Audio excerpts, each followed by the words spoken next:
Hello दोस्तों, नमस्कार। स्वागत है आप सभी का आपके अपने यूट्यूब चैनल जीके जीएस वाला में। तो दोस्तों, जैसा कि आपको मालूम है, आपका यूट्यूब चैनल जीके जीएस वाला daily basis current affair provide करता है और साथ साथ railway, SSC, banking, GD, clerk, police, UPSI, लेखपाल जैसे परीक्षाओं के लिए लेकर के आता है बहुत ही अमेजिंग करंट अफेयर के साथ साथ जीके जीएस का भी क्वेश्चंस। तो दोस्तों, आज मैं लेकर के आया हूँ आरआरबी ग्रुप डी स्पेशल परीक्षा जो कि अगस्त 2026 में होने वाली है। 3 अगस्त से लेकर के 21 अगस्त के बीच में ये परीक्षा होने वाली है। उसके लिए मैंने टॉपिक वाइज वीडियो को बना रखा है। आप हमारे यूट्यूब चैनल के प्लेलिस्ट में जाकर के वो सारा वीडियो देख सकते हैं। तो आज मैंने एग्रीकल्चर से क्वेश्चन को लिया हुआ है, एमसीक्यू क्वेश्चन, जो कि टॉप 100 क्वेश्चन है, बेस्ड है आरआरबी को। तो दोस्तों, अगर आप हमारे यूट्यूब चैनल के नए व्यूअर हैं तो फटाफट वीडियो को लाइक करिए, चैनल को सब्सक्राइब करिए, बेल आइकन में प्रेस करिए ताकि आने वाले नए वीडियो का नोटिफिकेशन सबसे पहले आपको मिले। तो चलिए विदाउट टाइम वेस्ट किए शुरू करते हैं। तो आज का हमारा पहला प्रश्न है, भारत में हरित क्रांति के जनक किसे कहा जाता है? तो भारत में हरित क्रांति के जनक एम.एस. स्वामीनाथन को कहा जाता है। अगला प्रश्न है, प्रश्न नंबर दूसरा, श्वेत क्रांति का संबंध किससे है? तो श्वेत क्रांति का संबंध दूध उत्पादन से है। अगला प्रश्न है, प्रश्न नंबर तीसरा, नीली क्रांति किससे संबंधित है? तो नीली क्रांति मत्स्य उत्पादन यानी मछली उत्पादन से संबंधित है। अगला प्रश्न है, प्रश्न नंबर 4, पीली क्रांति का संबंध किससे है? तो पीली क्रांति का संबंध तिलहन से है यानी तिलहन उत्पादन से है। अगला प्रश्न है, प्रश्न नंबर 5वां, भारत में गेहूं की बुआई मुख्यतः किस ऋतु में की जाती है? तो गेहूं की बुआई यानी गेहूं रबी की फसल है, तो रबी ये राइट ऑप्शन। अगला प्रश्न है, प्रश्न नंबर 6वां, धान यानी चावल किस फसल वर्ग में आता है? तो चावल खरीफ की फसल में आता है। अगला प्रश्न है, प्रश्न नंबर 7वां, भारत में चाय का सबसे बड़ा उत्पादक राज्य कौन सा है? तो चाय का सबसे बड़ा उत्पादक राज्य असम राज्य है। अगला प्रश्न है, प्रश्न नंबर 8वां, कॉफी का सबसे बड़ा उत्पादक राज्य कौन सा है? तो कॉफी का सबसे बड़ा उत्पादक राज्य कर्नाटक है। अगला प्रश्न है, प्रश्न नंबर 9वां, भारत में गन्ने का सबसे बड़ा उत्पादक राज्य कौन सा है? तो गन्ने का सबसे बड़ा उत्पादक राज्य उत्तर प्रदेश है। अगला प्रश्न है, प्रश्न नंबर 10वां, काली मिट्टी किस फसल के लिए सबसे उपयुक्त मानी जाती है? तो कपास फसल के लिए सबसे उपयुक्त मानी जाती है। अगला प्रश्न है, प्रश्न नंबर 11वां, जलोढ़ मिट्टी मुख्यतः कहाँ पाई जाती है? जलोढ़ मिट्टी मुख्यतः गंगा ब्रह्मपुत्र के मैदानों में पाई जाती है। अगला प्रश्न है, प्रश्न नंबर 12वां, भारत में सर्वाधिक खाद्यान्न उत्पादन किस फसल का होता है? तो चावल का होता है। अगला प्रश्न है, प्रश्न नंबर 13वां, दलहन फसल का उदाहरण कौन सा है? तो दलहन फसल का उदाहरण चना है। अगला प्रश्न है, प्रश्न नंबर 14वां, तिलहन फसल का उदाहरण कौन सा है? तिलहन फसल का उदाहरण सरसों है। अगला प्रश्न है, प्रश्न नंबर 15वां, जूट उत्पादन में भारत का प्रमुख राज्य कौन सा है? तो जूट उत्पादन में भारत का प्रमुख राज्य पश्चिम बंगाल है। अगला प्रश्न है, प्रश्न नंबर 16वां, भारत में रबर का सबसे बड़ा उत्पादक राज्य कौन सा है? तो भारत में रबर का सबसे बड़ा उत्पादक राज्य केरल है। अगला प्रश्न है, प्रश्न नंबर 17वां, कृषि में एनपीके उर्वरक में एन का क्या मतलब होता है? तो एन का मतलब है नाइट्रोजन। अगला प्रश्न है, प्रश्न नंबर 18वां, यूरिया किस प्रकार का उर्वरक है? तो यूरिया नाइट्रोजन उर्वरक है। अगला प्रश्न है, प्रश्न नंबर 19वां, डीएपी का उर्वरक का पूरा नाम क्या है? तो डाई अमोनियम फास्फेट है। अगला प्रश्न है, प्रश्न नंबर 20वां, कृषि में ड्रिप सिंचाई का मुख्य लाभ क्या है? तो कृषि में ड्रिप सिंचाई का मुख्य लाभ जल की बचत है। अगला प्रश्न है, प्रश्न नंबर 21वां, प्रधानमंत्री किसान सम्मान निधि योजना का लाभ किसे मिलता है?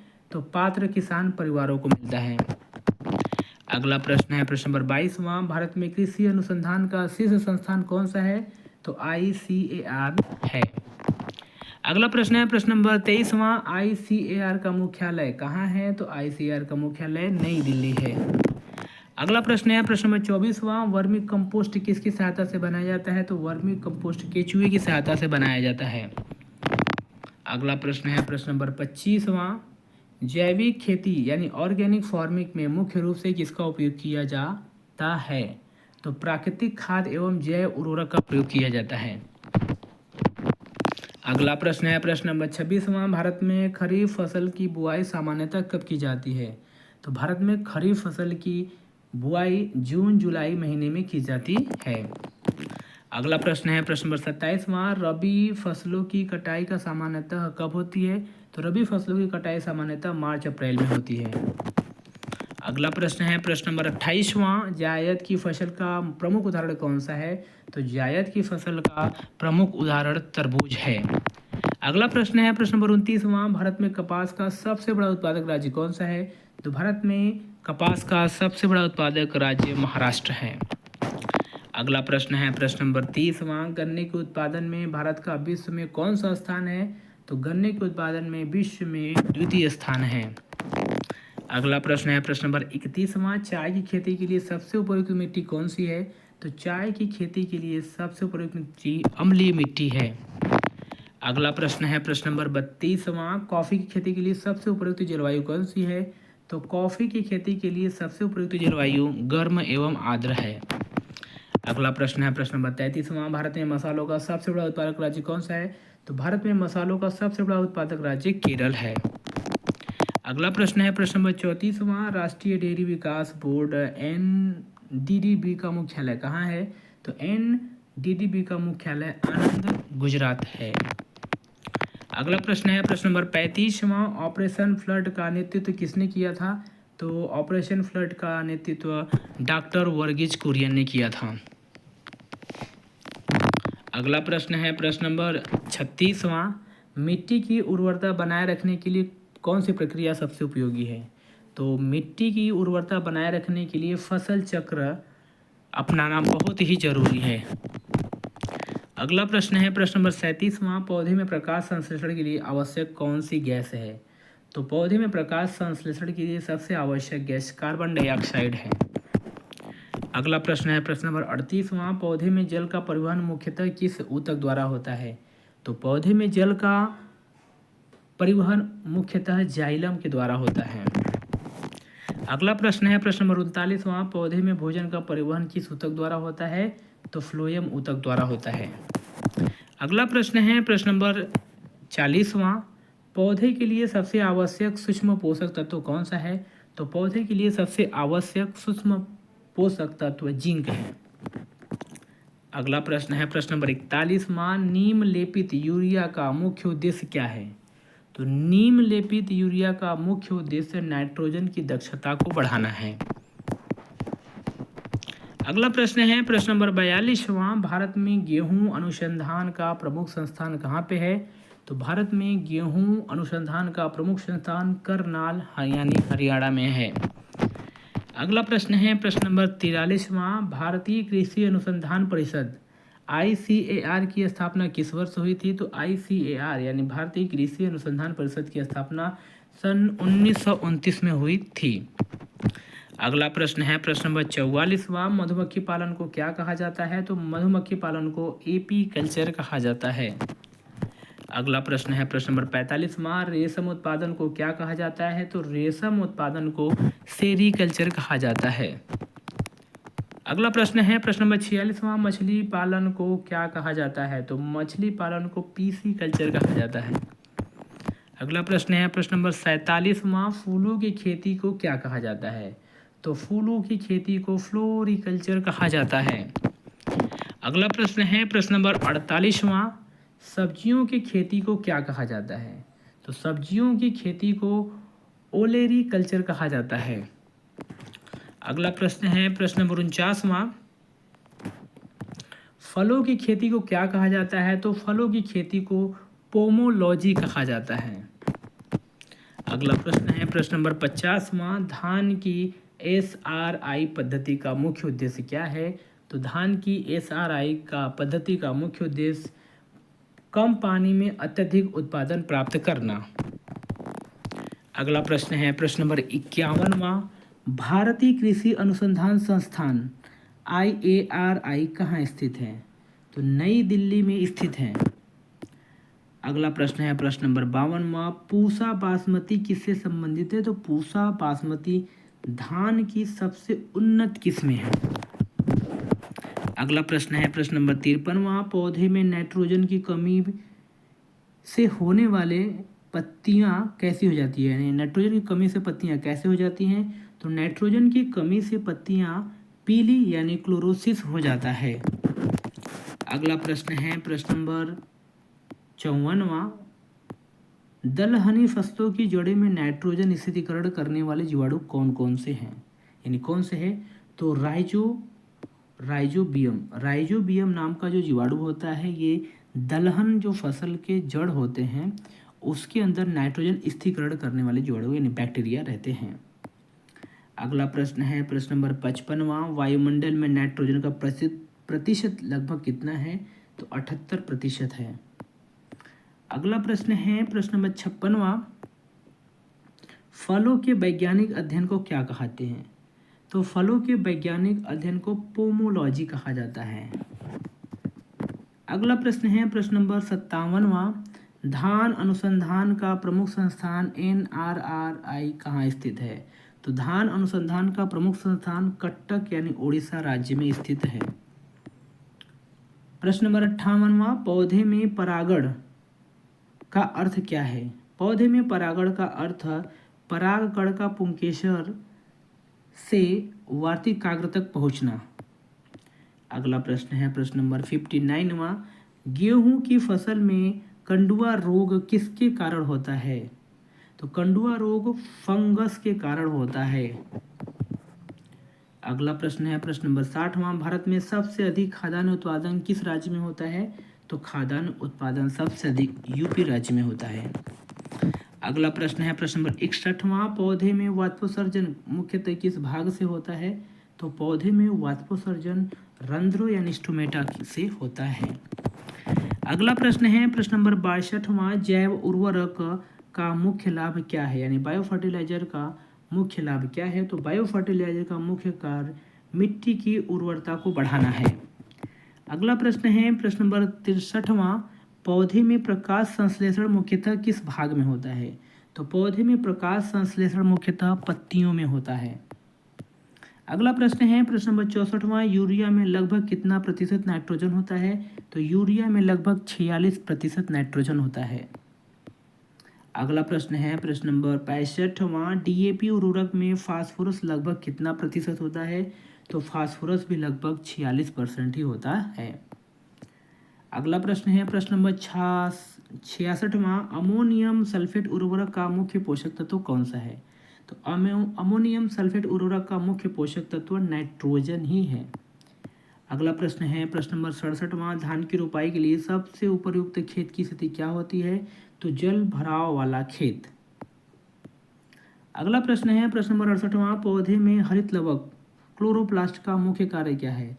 तो क्लोरोप्लास्ट का मुख्य कार्य प्रकाश संश्लेषण करना होता है। अगला प्रश्न है प्रश्न नंबर 69वां, भारत में कृषि जनगणना कितने वर्ष के अंतराल पे कराई जाती है? तो भारत में कृषि जनगणना 5 वर्ष के अंतराल पे कराई जाती है। अगला प्रश्न है प्रश्न नंबर 70वां, कृषि का मौसम विज्ञान किसका अध्ययन करता है? तो कृषि का मौसम विज्ञान मौसम और कृषि के संबंध का अध्ययन करता है। अगला प्रश्न है प्रश्न नंबर 71वां, फसल बीमा योजना का मुख्य उद्देश्य क्या है? फसल बीमा योजना का मुख्य उद्देश्य किसानों को फसल हानि से आर्थिक सुरक्षा देना है। अगला प्रश्न है प्रश्न नंबर 72वां, प्रधानमंत्री कृषि सिंचाई योजना का प्रमुख नारा क्या है? तो प्रधानमंत्री कृषि सिंचाई योजना का प्रमुख नारा हर खेत को पानी देना है। अगला प्रश्न है प्रश्न नंबर 73वां, मृदा स्वास्थ्य कार्ड योजना का उद्देश्य क्या है? तो मृदा स्वास्थ्य कार्ड योजना का मुख्य उद्देश्य मिट्टी की गुणवत्ता की जानकारी देना है। अगला प्रश्न है प्रश्न नंबर 74वां, कृषि में मल्चिंग का मुख्य लाभ क्या है? तो कृषि में मल्चिंग का मुख्य कार्य मिट्टी में नमी बनाए रखना है। अगला प्रश्न है प्रश्न नंबर 75वां, भारत में कृषि एवं किसान कल्याण मंत्रालय का प्रमुख कार्य क्या है? तो भारत में कृषि एवं किसान कल्याण मंत्रालय का प्रमुख कार्य कृषि विकास और किसान कल्याण से संबंधित नीतियां बनाना। अगला प्रश्न है प्रश्न नंबर 76वां, ICAR का पूर्ण रूप क्या है? तो ICAR का पूर्ण रूप Indian council of agriculture research है। अगला प्रश्न है प्रश्न नंबर 77वां, पौधे में पत्तियों का पीला पड़ना किस नाम से जाना जाता है? तो क्लोरोसिस नाम से जाना जाता है। अगला प्रश्न है प्रश्न नंबर 78वां, फसल चक्र क्रॉप रोटेशन का प्रमुख उद्देश्य क्या है? तो फसल रोटेशन का जो कार्य है, उद्देश्य है, वो मिट्टी की उर्वरता को बनाए रखना है। अगला प्रश्न है प्रश्न नंबर 79वां, मृदा का पीएच मान 7 होने का क्या अर्थ है? यानी उदासीन है, न्यूट्रल है। अगला प्रश्न है प्रश्न नंबर 80वां, पौधे की वृद्धि के लिए सबसे अधिक आवश्यक पोषक तत्व कौन कौन से हैं? तो पौधे की वृद्धि के लिए सबसे आवश्यक तत्व नाइट्रोजन, फास्फोरस और पोटास यानी NPK है। Nitrogen, phosphorus and potash. अगला प्रश्न है प्रश्न नंबर 81वां, जैविक खेती में सबसे अधिक किसका उपयोग किया जाता है? तो जैविक खेती में सबसे अधिक कंपोस्ट खाद एवं गोबर की खाद का प्रयोग किया जाता है। अगला प्रश्न है प्रश्न नंबर 82वां, गेहूं की बौनी किस्में विकसित करने का श्रेय किसे दिया जाता है? तो गेहूं की बौनी किस्में का विकसित करने का श्रेय नॉर्मन बोरलॉग को दिया जाता है। अगला प्रश्न है प्रश्न नंबर 83वां, पौधे में जल एवं खनिज लवणों का परिवहन किस ऊतक द्वारा होता है? तो जाइलम द्वारा होता है। अगला प्रश्न है प्रश्न नंबर 84वां, फसलों में कीट नियंत्रण के लिए उपयोगी जीवों के प्रयोग को क्या कहते हैं? तो फसलों में कीट नियंत्रण के उपयोगी जीवों के लिए जैविक नियंत्रण यानी बायोलॉजिकल कंट्रोल कहते हैं। अगला प्रश्न है प्रश्न नंबर 85वां, भारत में कृषि योग्य भूमि का सबसे बड़ा भाग किस फसल के अंतर्गत आता है? तो धान के अंतर्गत आता है। अगला प्रश्न है प्रश्न नंबर 86वां, एग्रो फॉरेस्ट्री का क्या अर्थ है? एग्रो फॉरेस्ट्री का अर्थ कृषि और वानिका का संयुक्त प्रबंधन है। अगला प्रश्न है प्रश्न नंबर 87वां, पौधे में खाद्य पदार्थ का निर्माण किस प्रक्रिया से होता है? तो प्रकाश संश्लेषण से होता है। अगला प्रश्न है प्रश्न नंबर 88वां, भारत में सबसे अधिक दाल उत्पादन करने वाला राज्य कौन सा है? तो भारत में सबसे अधिक दाल उत्पादन करने वाला राज्य MP यानी मध्य प्रदेश है। अगला प्रश्न है प्रश्न नंबर 89वां, राष्ट्रीय खाद्य सुरक्षा मिशन NFSM का मुख्य उद्देश्य क्या है? तो राष्ट्रीय खाद्य सुरक्षा मिशन का मुख्य उद्देश्य खाद्यान्न उत्पादन को बढ़ाना है। अगला प्रश्न है प्रश्न नंबर 90वां, पर ड्रॉप मोर क्रॉप किस योजना का हिस्सा है? पर ड्रॉप मोर क्रॉप किस योजना का हिस्सा है? तो पर ड्रॉप मोर क्रॉप प्रधानमंत्री कृषि सिंचाई योजना का हिस्सा है। अगला प्रश्न है प्रश्न नंबर 91वां, कृषि में ड्रिप सिंचाई का सबसे अधिक किसके लिए उपयोगी है? तो कृषि में ड्रिप सिंचाई का सबसे अधिक उपयोग बागवानी फसलों के लिए है। अगला प्रश्न है प्रश्न नंबर 92वां, भारत में कपास अनुसंधान का प्रमुख संस्थान CICR कहाँ स्थित है? तो नागपुर में स्थित है। अगला प्रश्न है प्रश्न नंबर 93वां, पौधे में बीज बनने की प्रक्रिया किसके बाद होती है? तो पौधे में बीज बनने की प्रक्रिया निषेचन यानी फर्टिलाइजेशन के बाद होती है। अगला प्रश्न है प्रश्न नंबर 94वां, वर्मी कंपोस्ट तैयार करने में किसका उपयोग किया जाता है? तो वर्मी कंपोस्ट तैयार करने में केंचुए का प्रयोग यानी उपयोग किया जाता है। अगला प्रश्न है प्रश्न नंबर 95वां यानी 95वां, भारत में कृषि विश्वविद्यालयों की स्थापना की प्रेरणा किस देश की लैंड ग्रांट प्रणाली से ली गई थी? तो भारत में कृषि विश्वविद्यालय की जो स्थापना है इसकी प्रेरणा लैंड ग्रांट अमेरिका से ली गई थी। अगला प्रश्न है प्रश्न नंबर 96वां, कृषि में रीज एंड फरो विधि का मुख्य उद्देश्य क्या है? तो जल प्रबंधन एवं बेहतर सिंचाई करना है। अगला प्रश्न है प्रश्न नंबर 97वां, पौधे में पोटास की कमी से मुख्य रूप से क्या होता है? तो पौधे में पोटास की कमी से मुख्य रूप में पत्तियों के किनारे झुलसने लगते हैं, यानी पोटास की अगर कमी रहेगा तो पेड़ पौधे की जो पत्तियां हैं वो किनारों से झुलसने लगते हैं। अगला प्रश्न है प्रश्न नंबर 98वां, मृदा अपरदन यानी सॉइल इरोशन रोकने का प्रभावी उपाय क्या है? तो मृदा अपरदन रोकने का प्रभावी उपाय है वनीकरण यानी वन तैयार करना। अगला प्रश्न है प्रश्न नंबर 99वां, कृषि में शून्य जुताई का प्रमुख लाभ क्या होता है? तो कृषि में शून्य जुताई का प्रमुख लाभ मिट्टी की नमी संरक्षित रहती है और लागत कम होती है। अगला प्रश्न है जो कि आखिरी प्रश्न है, प्रश्न नंबर 100वां। भारत में कृषि अनुसंधान एवं शिक्षा के समन्वय की सर्वोच्च संस्था कौन सी है? तो ICAR, Indian council of agriculture research, यही भारत में कृषि अनुसंधान एवं शिक्षा के समन्वय का सर्वोच्च संस्था है। तो दोस्तों ये रहे आज के हमारे टॉप 100 क्वेश्चंस। आप लोगों को बहुत इम्पोर्टेंट आएगा। आरआरबी रेलवे ग्रुप डी के अलावा अन्य परीक्षाओं में भी बहुत उपयोगी सिद्ध हो सकता है। तो दोस्तों अगर आपने हमारे वीडियो को लास्ट तक देखा है तो आप लोगों का बहुत बहुत धन्यवाद। मिलते हैं नेक्स्ट वीडियो में, तब तक के लिए all the very best. Thank you for watching.